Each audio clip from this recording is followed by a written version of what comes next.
It all started with a very simple idea. Tell the stories of how successful middle market CEOs made it to the corner office. I'm Brant Handley, founder and managing director of Resource Options International, or ROI. We're the USA's premier executive search firm focused exclusively on empowering middle market companies to attract, hire, and retain A players while transforming top executives' careers and lives. ROI's Into the Corner office is dedicated to discovering how middle market CEOs advance their career, and we're making these remarkable and sometimes quite unbelievable stories available to you for the very first time. Listen and learn about the challenges they've overcome, the interesting people they've met along the way, and the lessons learned that steered these executives' unique journey into a middle market corner office of their own. I know you enjoy these CEO stories as much as I've enjoyed recording them. So thank you for listening today. And if you like what you've heard, rate us on iTunes or wherever you get your podcasts. I'm looking forward to you joining me on the next great middle market CEO adventure into the corner office.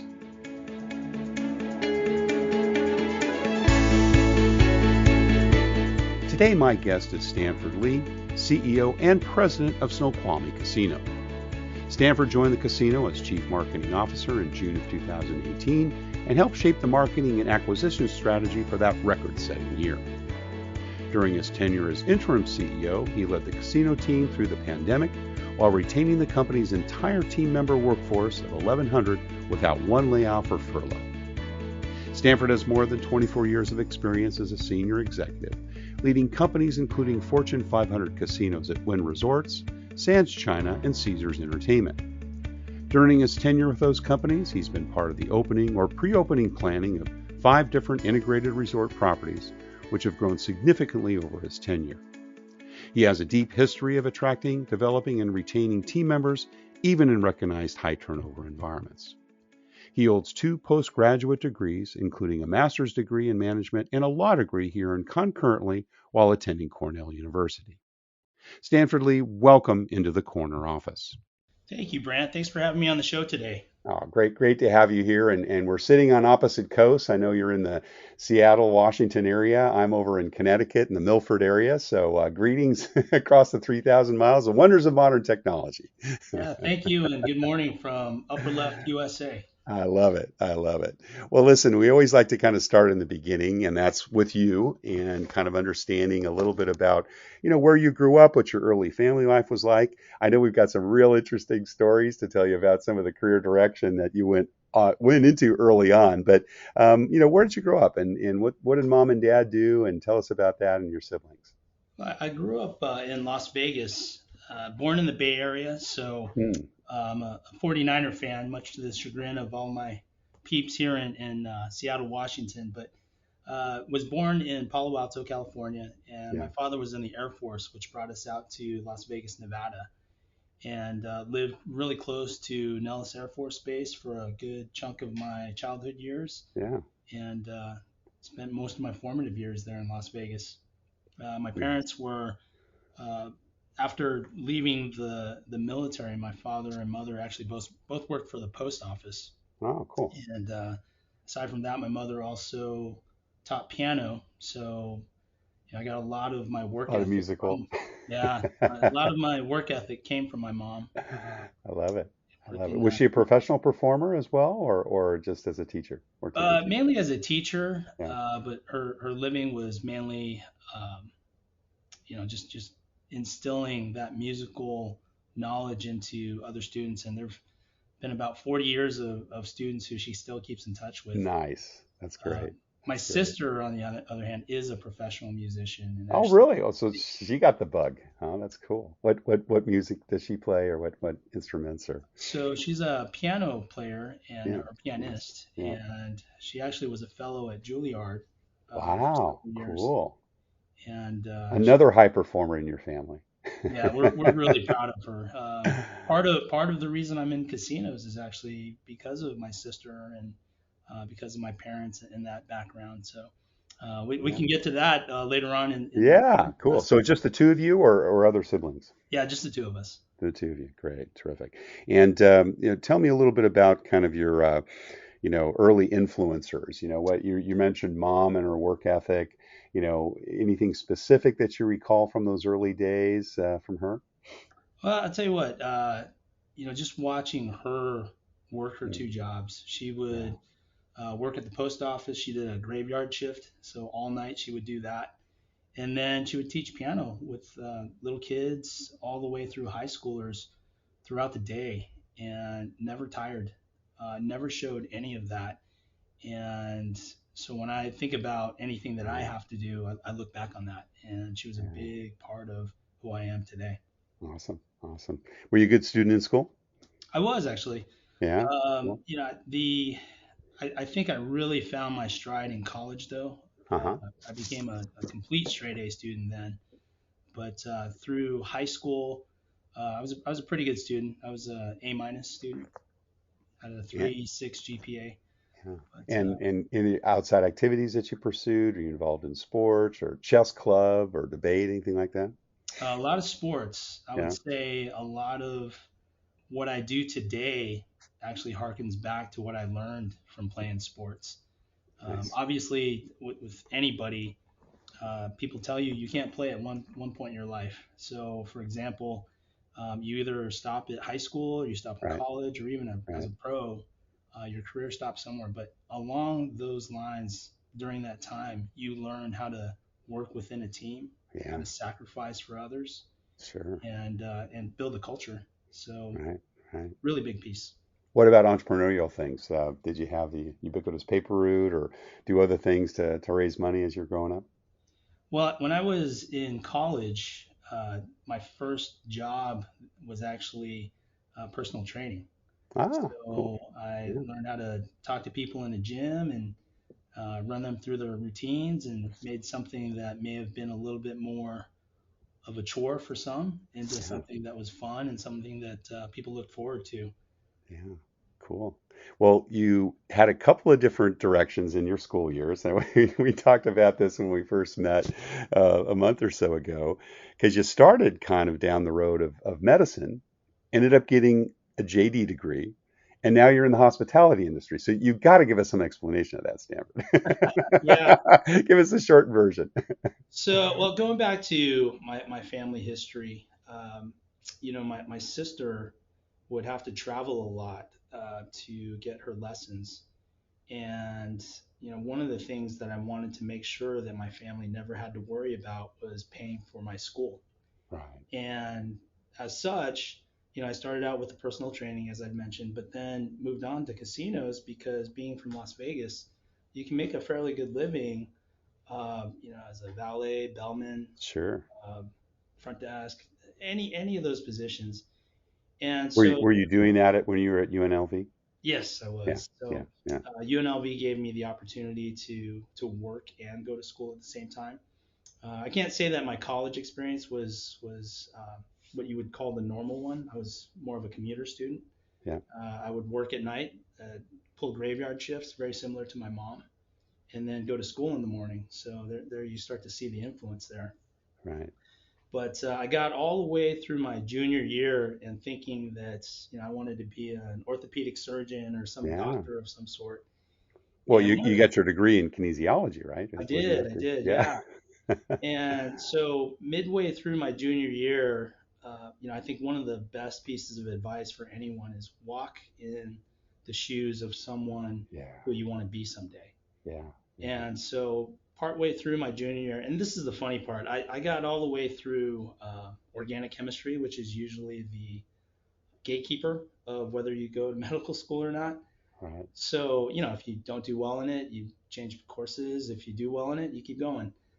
I Yeah. ended up doing really well in organic chemistry, and then Which is, by those listeners who have no idea, that is the sorting hat, right, for medical school, correct. right? If you don't get past, or what do they call it, orgo or organ chem, it just, there's no future for you. So the fact that you did well is phenomenal.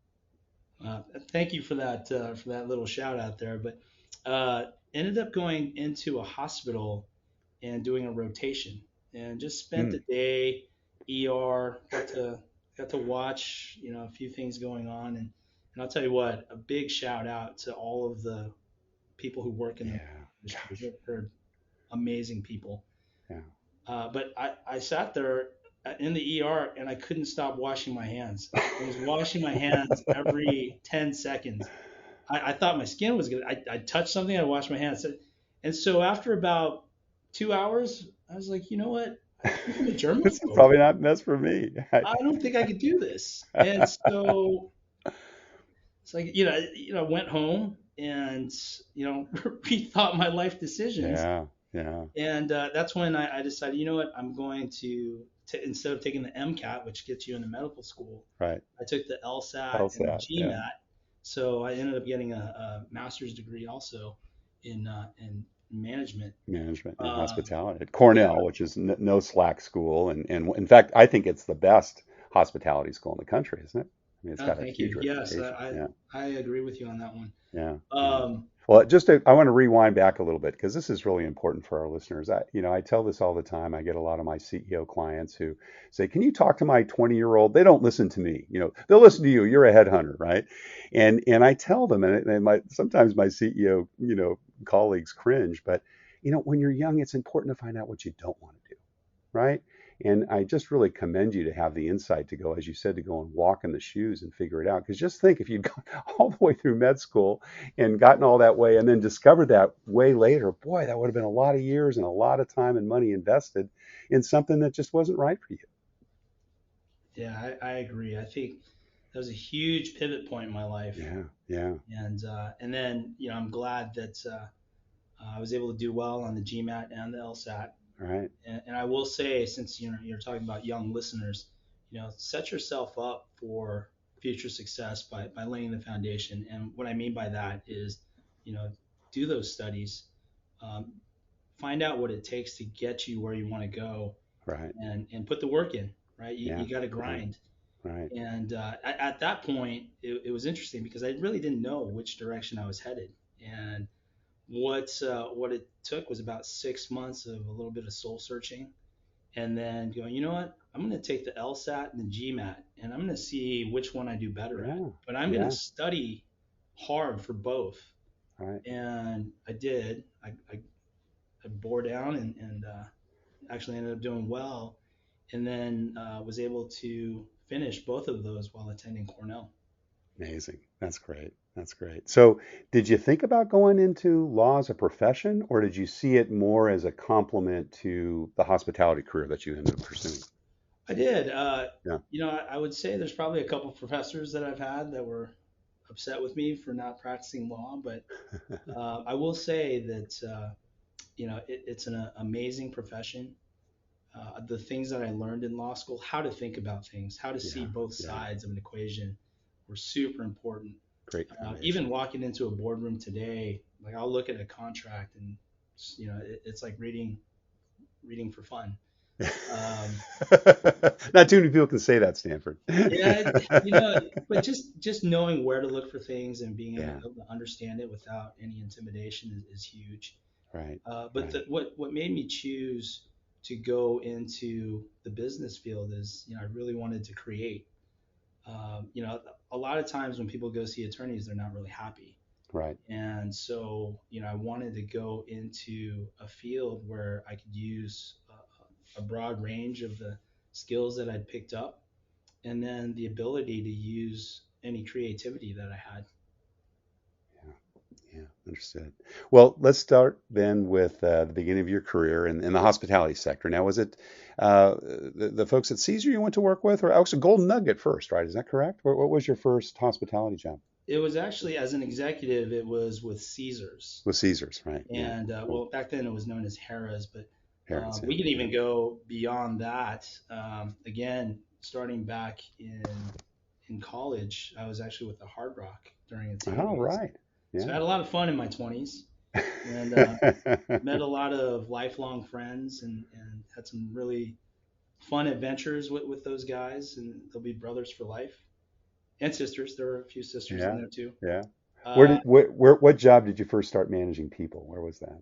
when I first started managing people would probably be when I was both a valet and a bellman. Uh, Oh, wow. you know the uh, During you're college. during college? During college, Yeah, yes. yeah. And you pick up a few shifts as an extra bell captain or an extra valet. And what you come to realize very quickly is that all of the people on your team come from different backgrounds. Right. You've got young guys like yourself. You've got young women. You've got people who are taking care of their families with their jobs. You've Sure. got people who are just trying to get through school like me. You've got different levels of education. Some barely finished high school. A couple guys had graduate degrees. So you really start to learn that you have to adapt how you lead people, how you manage people Yeah. to what you have there on the Right. spot. Right. Right. You really have to evolve your own style and direction, delegation to their level of experience or how they perceive the world. Yeah. Let's double click on that. Tell us some of those early leadership lessons. If you had to kind of draw maybe two or three things that you learned during those early days, whether you were valeting or maybe in the first jobs you had at Caesars, what were the things that you took away as a young manager? Well, again, going back to differing perspectives Yeah. and people, you really have to learn the difference between direction and delegation. Mm, Ultimately, how I think of leadership is about bringing out the best in people. And to do that with every different person who you're interacting with, it's going to be a little bit different. yeah. And this is why I think direction and delegation are really important. If you have someone who is a complete beginner, you're going to have to give a little bit more direction. Yeah. Yeah. But if you have someone who's an expert, someone who's super experienced, really thoughtful, you can delegate a little bit more. Mm. And what happens if you give a little too much direction to that person, that's when they start talking about micromanagement, right? Yeah, right, right. Oh, So so how you do you assess that? So that's a very, very astute perspective. So, do you kind of just listen a little bit, kind of check them out, or do you go like, oh, well, this is his first job, so he needs more direction? How did you kind of make that call between, those two different choices, those two different approaches? Well, there was something you said in there that's really important. You said listen a little bit. It's Yeah. listen a lot. Yeah. So I Right. listen to this Right. day. I listen a lot. I'm always observing team members, new team members, more experienced team members. My ears are always open. I'm Mm, always observing. I won't just walk into a situation and just start spouting orders. I think really, for me, especially today, it's about setting a vision, setting an umbrella of what you want to achieve, and then depending on the level of experience or the level of engagement, you're going to have different ecosystems underneath that umbrella.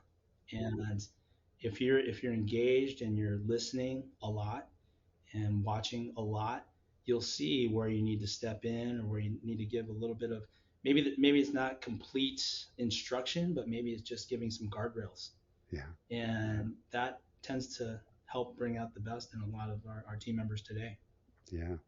Now you've had a fantastic career, from Caesars, you went on to Sands, and then Wynn, and then to Snoqualmie, where you're working today. Didn't come in as CEO. You've raised the ranks, but I want to talk a little bit about your Sands China work. So you actually lived in Macau for a couple of years, so close to 3 years, right?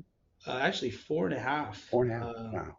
Wonderful experience. I would Yeah. say, oh, it was a great capstone of a lot of the things that I'd picked up over the 20 plus years that I'd been in the industry, and even Right. before then, playing on different teams. Everything helps to form what and how you lead today. Right. And Right. that Sands experience was incredible, not only for me, but for my family. I brought my family over too. Nice. And I would say the key takeaways there was just how similar while different leading a team over there was. Yeah. Um, the first thing that was really cool about that experience was I actually speak Cantonese. Oh, you So, do? Oh, did yeah, you grow up in the home with that, or my mother, your again, a mother does? lot of Yeah. influence from that Yeah. woman. But Right. I speak Chinese, speak Cantonese Chinese with my mom on a daily Nice. basis still. I call her every Yeah. day on the way in from work. And so when I got to China, it was interesting because I'd never conducted business in Chinese. I could Right. I could talk Right. in conversation and order food, obviously. But And they speak mostly Cantonese in Macau, and they right? speak Cantonese. Yeah, right. Yeah, Now there's more of an influx of Mandarin as well, but if someone speaks slowly in Mandarin, you can kind of pick up a little bit. right. But been a Cantonese speaker my whole life. In fact, I Yeah, learned how to speak fabulous. Cantonese before I learned how to speak English.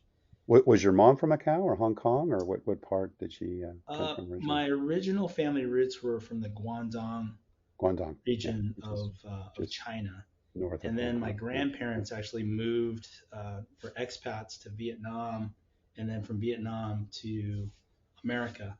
And so my right. parents were actually Uh, born in Vietnam, but but we're we're Chinese Chinese descent. by Yeah, right, ancestry. right. Yeah, fabulous. Wow, what a great. So again, just kind of leadership there. What were the main differences? Particularly given that you worked in that language or understood that language. What was different about leading your teams there than working in the U.S.? Well, first thing, I'm going to go back to listening a lot, Yeah, right? yeah. I think one of the things that was really neat about that experience was I was able to see some of the team members who may have been overlooked by someone who maybe did not understand Chinese or only Mm, worked in English. Um, going into China, their mother tongue, a lot of those team members was Chinese. So whereas they actually spoke very, very good English, for that being their second language, the way that they could express themselves and the theories and just talking about marketing principles as an example, they were able to express themselves so well in Chinese. I knew what I had. Whereas if they were speaking in English, imagine if you or I don't know if you speak German, but imagine having to suddenly conduct business in German. You're not going to be as articulate as horrible. we are. Yeah, not It able would be a to. nightmare. So I was able to recognize when I would need to give more direction or more Hmm, delegation based on what I was hearing, based on the actions that they took. right. And I was really fortunate. I had a really talented and high performing team in Macau that maybe wouldn't have been recognized had someone else been leading it. Yeah, yeah. So you returned to the U.S., joined Wynn Resorts. Sometimes, particularly given that you were gone 3, 4 years, the returning expat experience can be a little bit devastating sometimes because you've got all this responsibility. You're pretty much king of the hill out there, and then you kind of come back and you're kind of one of many. But you change companies, so that's perhaps a little bit of a shift. Was that reentry difficult for you? No, it was marketing principles, casino principles are Yeah, similar no matter what market you're in. right, right. You do a lot of market study. I've been really fortunate to have the opportunity to go into international markets, national.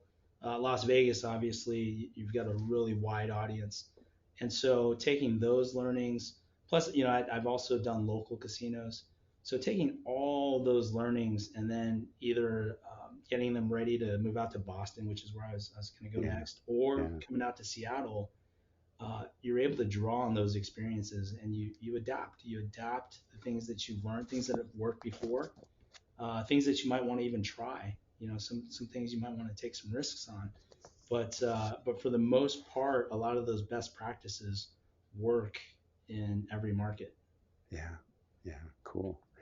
And so made the transition to Snoqualmie and came first as chief marketing officer, I think, right? Back in 18, and then you ascended to the CEO role. And this is the first time you've worked for a tribal resort, is it not?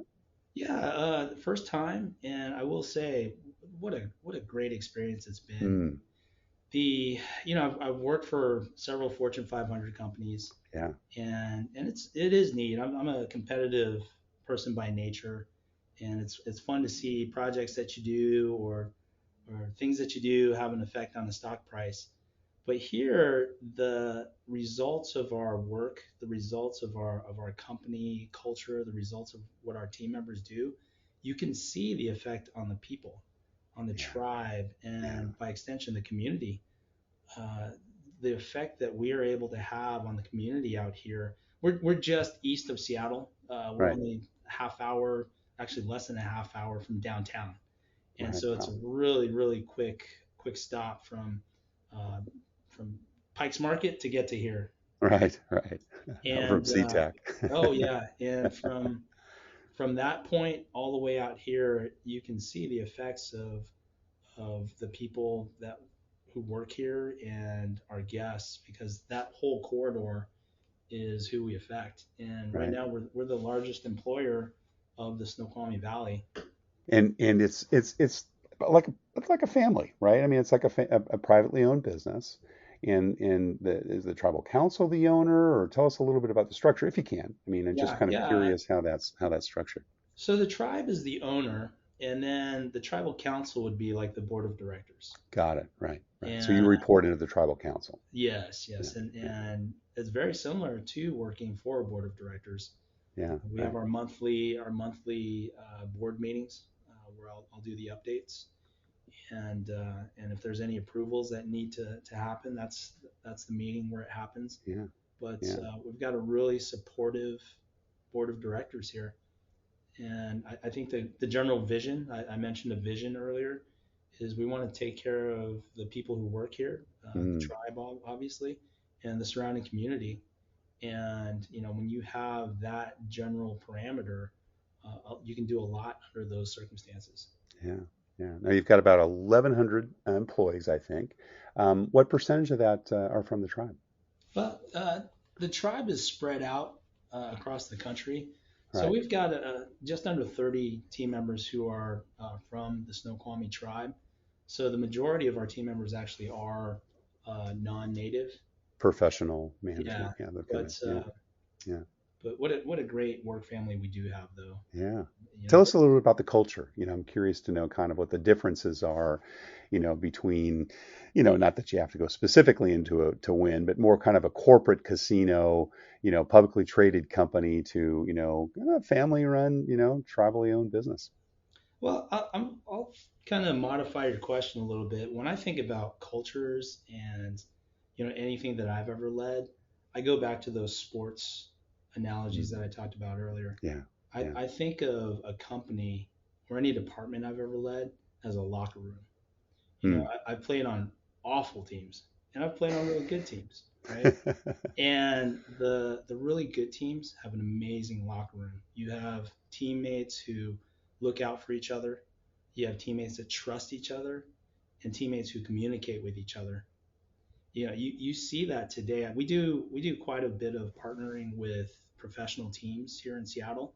Right. And there's one in particular. I'm going to give away a secret here because I'm a 49er fan and I've been in this Seahawks locker room. But I was in the away locker room for the Seattle Seahawks. We were filming a commercial, and they wouldn't let us into the home locker room. Huh. The first thing I noticed when I went into that locker room was there was a big set of lockers right in the middle of the room, and I go, you know what? That's on purpose. When the first Mm. first thing I was like, oh, that's on purpose because once the offensive lineman can't talk to the defensive lineman, the coach can't address the whole team at once. If they had to, they'd have to go into the hallway where everybody's like catering, everybody's right outside their locker room. And so I asked the tour guide or the person who was helping us out. I go, hey, quick question, and you don't have to answer if you don't want to, but is the home locker room big and wide open and so where Pete Carroll, the coach, can talk to the whole team at once? He goes, yeah. How'd you know?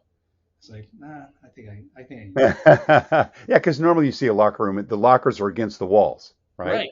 Around the whole four walls. So you've got the inside area. I'm thinking Ted Lasso, or something, right? You always have Exactly. that. Exactly. So they bunch them all up in the middle, so people are all kind of disjointed. Wow, that's Yeah, really that's a a good divide and psychological. conquer. Divide Yeah, and conquer. And so love it. when you think about a company, think about it as a virtual locker room.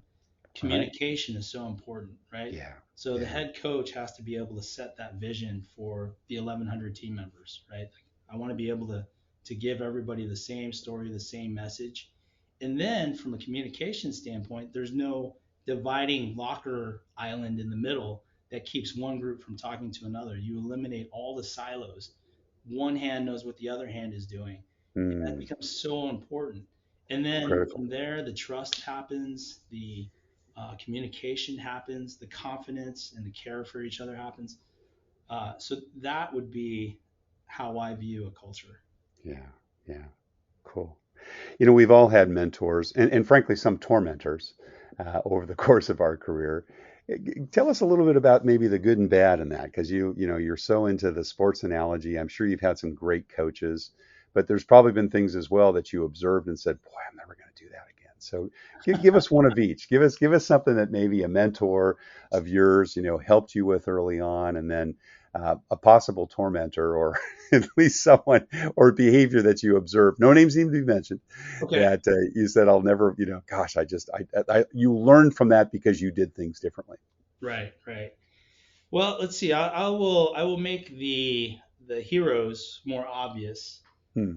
because they are people who I admire and respect to this day. Um, Obviously you've heard about my mom. Yeah. And then when I first joined Harrah's in the executive ranks, I had a really good role model there. Her name was Marilyn Wynn, and she was the regional president of Bally's Paris Rio. Hmm. And um, she got me started. She actually was one of the ones who recruited me out of Cornell to join Harrah's. When I was actually at Cornell, I was thinking I might not even go back to casinos, but the opportunity to go work for her, and there were a few other leaders there. There's another gentleman named Wilson Ning, who became a really prominent person in my life. But the key there is that they all gave me the opportunity. They all taught me along the way. There's another gentleman named Michael Weaver who actually Hmm. worked directly with Marilyn Wynn. He was my very first traditional marketing boss. Wow. And I would say that, from Maryland, her biggest thing, and I don't remember having conversations with her, and she would tell me, make sure you walk your work. Make Hmm. sure that you check on people. Yeah. Um, you know, Make sure you know just enough to where you can make sure all the cows are pointing north. You really don't have to overmanage or overcorrect, but she put together some amazing teams, and I watched that. And this was right out of business school, right out of law school. And then with Wilson, he was my first casino marketing. It's almost like a player development sales team. And I remember the biggest thing from him was, go take some risks, take a shot. There's not a decision that you can make that's going to crumble this company. Yeah. So, shoot your shot. Take a risk. If you make a mistake, we'll figure it out. But we're not going to put you in a position where you can where you can crush an organization. So it was setting those parameters, right? Setting those parameters, and then letting me make some decisions based off of that.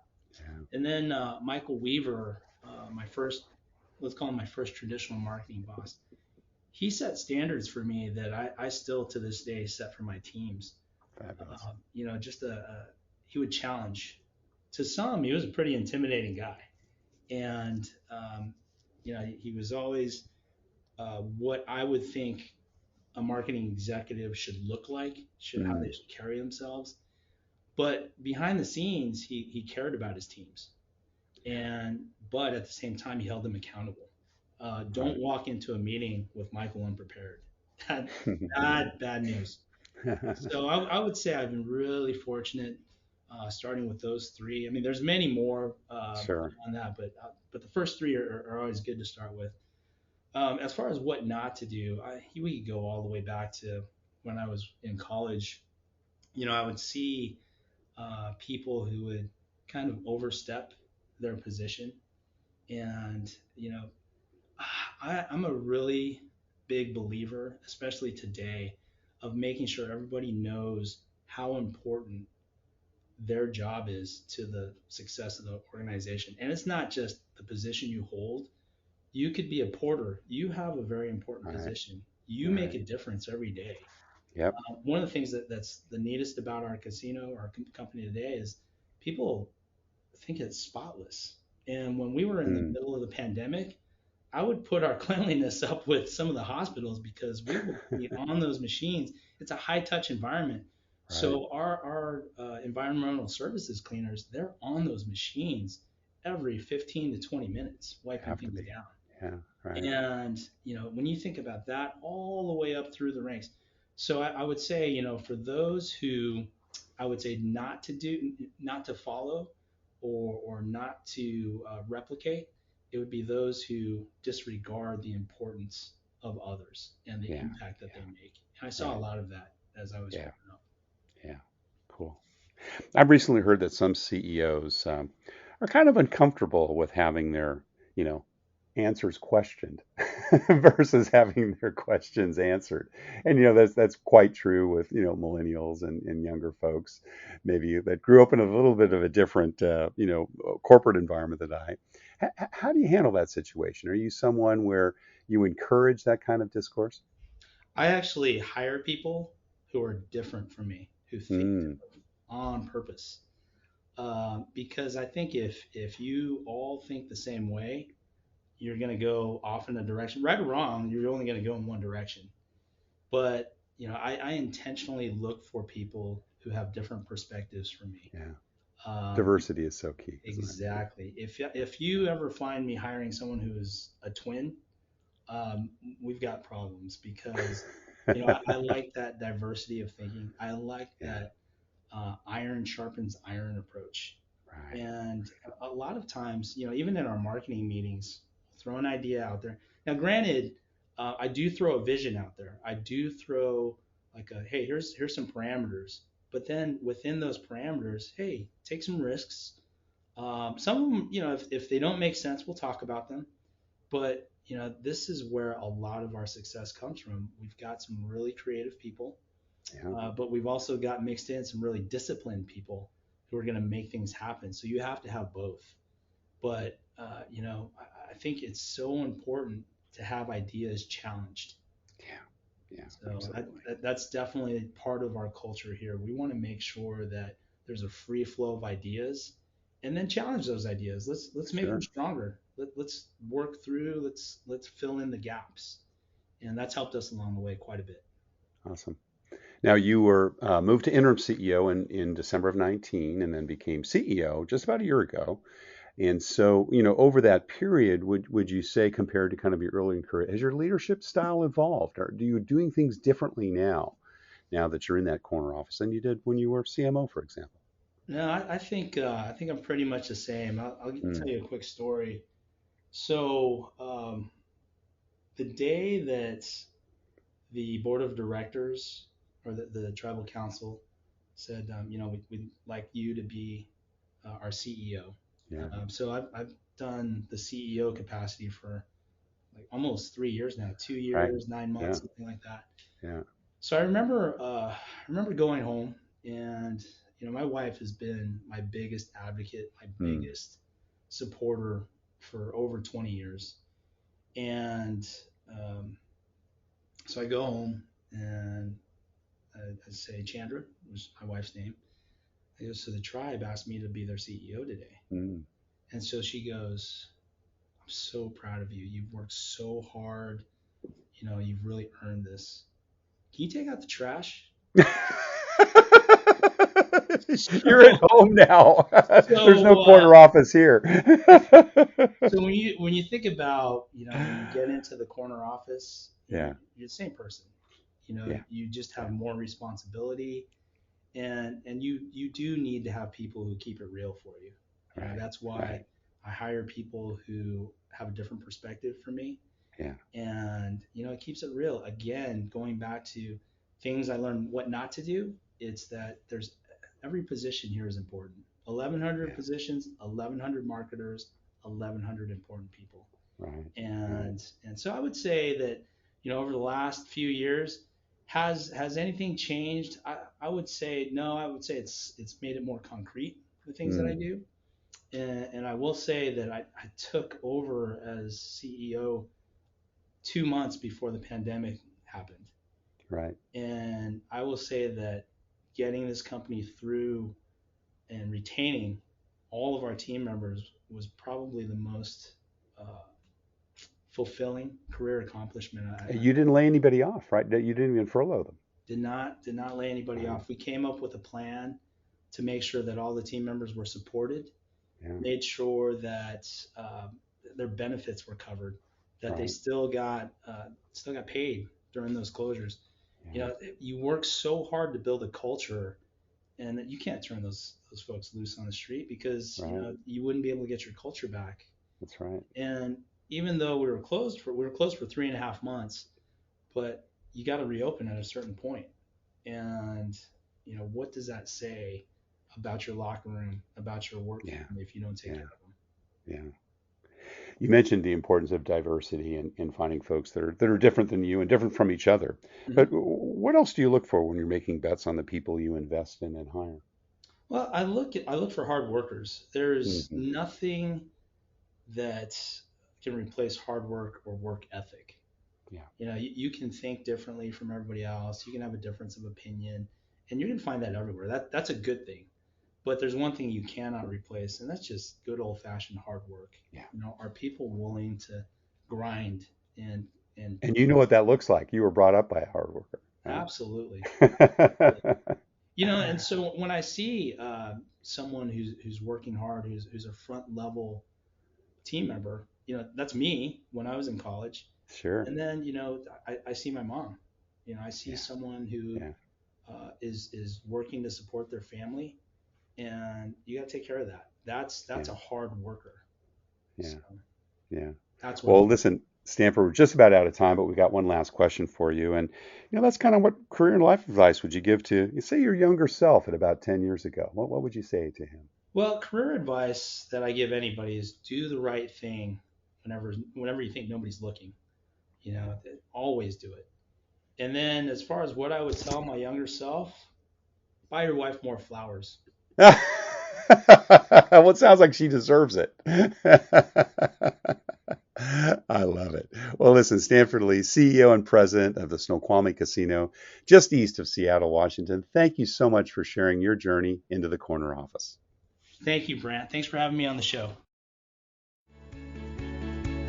Thank you for listening to Into the Corner Office with Brant Hanley. We hope you enjoyed hearing our guest CEO story as much as we did. If you want to hear more CEOs reveal their journey into the corner office, please subscribe via iTunes and tell your friends and colleagues. For more information about Brant, Resource Options International, and the mighty middle market, visit www.goforroi.com. We look forward to having you join us for our next episode.